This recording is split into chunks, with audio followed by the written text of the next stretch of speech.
Hello learners, I welcome you all to the final segment of third lecture. In this segment, we will look at the concept of race to the bottom.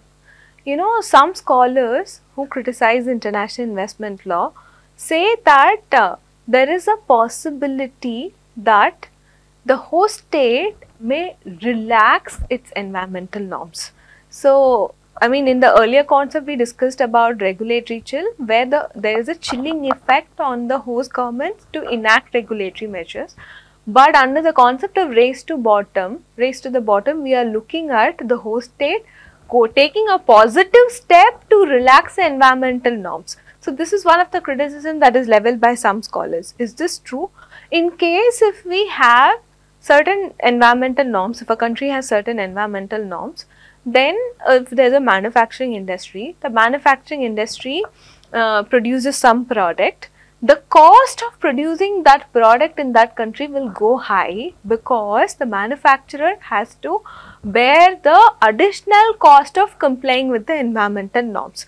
So, when the cost of this product is high, the products manufactured in this country with environmental norms and environmental standards, then this product may not withstand the competition in international markets, right? Especially this may contribute to an environment where developing countries, since they want to attract the foreign capital, foreign direct investment, they may relax their environmental norms to attract the industries into their country, and that is where it is believed there could be a race to the bottom.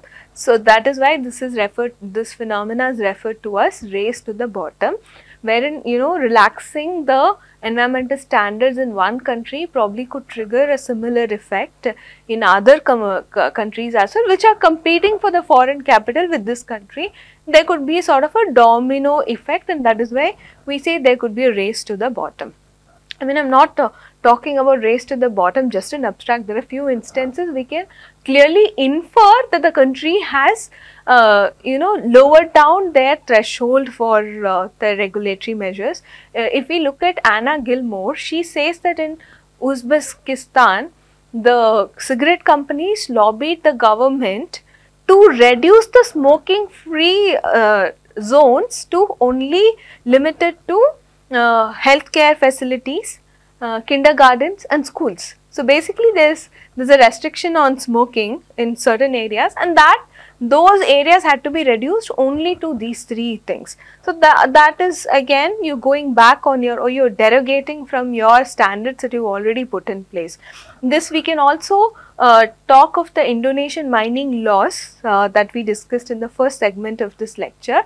Probably that could also be cited as relaxing the environmental norms, because Indonesian mining law, the earlier law prohibited open cast mining in certain forest areas, but then later that was repealed, right? So, that also going back on your already existing standards. I am not saying that there could be any reason why Indonesia could have done it, but I am saying that the possibility of doing it for attracting or for succumbing to the pressure of mining companies exist, right? I don't want to authoritatively say that Indonesia did it for this purpose, don't get me in trouble with Indonesia. So, I am saying that the possibility exists. So, similarly, if we look at this scholar Neumeier, he says that in case of mining and energy sectors, we do see lowering the environmental standards. That is something that can be seen, especially to attract the foreign investors. So, he says in mining and energy sectors, this trend can be observed. If we look at the Ecuador law, there was a mining law in 1991. The mining law of 1991 provided that mining concessions can be terminated on many grounds. One of the grounds being the concessioner not doing something, not exploiting the resource, or for environmental reasons also the mining concessions could be terminated. But later the mining law was amended in 2000, wherein the termination of mining concession was now limited to very few grounds, and that too when the when the concessioner does not pay the annual patent fee, only then it could be terminated. So, this is also something we could see a step backwards. So is this something that really exists, or am I exaggerating one or two instances? I mean, you don't have to take my word for it. We can see that even the contracting parties have acknowledged that such a phenomena exist in their bilateral investment treaties. Right. Why do I say they have acknowledged it in the bilateral investment treaties? There are certain provisions in the international investment agreements that may relate to environment. We will discuss more about it in the 9th week of the courses. The content of such provisions may vary. Sometimes the international investment agreement may impose a general obligation of protecting the environment. Sometimes it may be found in the context of a general exception, or it may be found in the context of a particular exception, and all of that. We will discuss that in detail in the 9th week of the course. But one such provision relating to the environment you find in an international investment agreement talks about this particular phenomena. So there are certain international investment agreements which says that contracting parties should not derogate or waive their environmental standards in order to attract foreign investment. Sometimes this provision will also say, if it does so, then state to state negotiation would happen and they would sort of resolve that matter. So that is also something you will find in an international investment agreement. Let me give you a concrete example. Look at Japan-Vietnam BIT of 2003. Here the wording of this provision in Japan-Vietnam BIT states that the contracting parties recognize that it is inappropriate to encourage investment by investors of the other contracting party by relaxing environmental measures.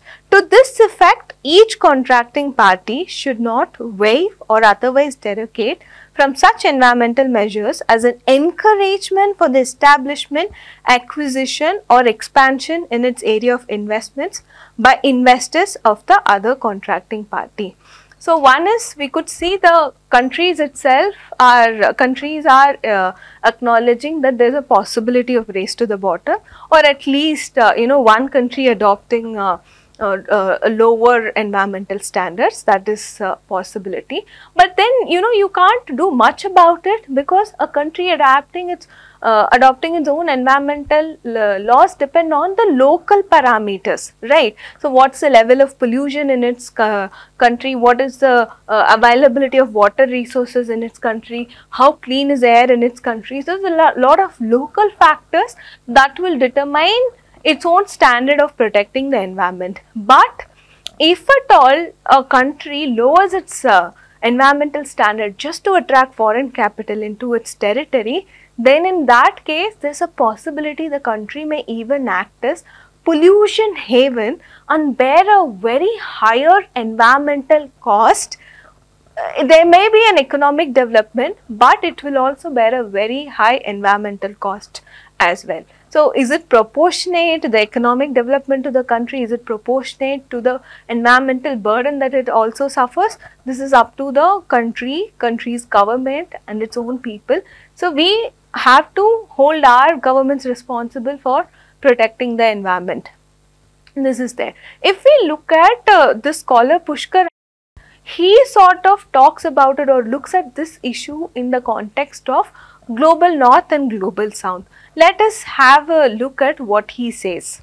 The prospective benefits of a neoliberal utopia have actually enticed a country to accelerate deregulation of markets. That is, he is saying that the countries are not regulating and adopting a practice of deregulation, and he says that especially the global south countries, they are most enamored by this sort of a practice, and then the global south countries want to ride the wave of neoliberalism because they want to escape the despair of underdevelopment.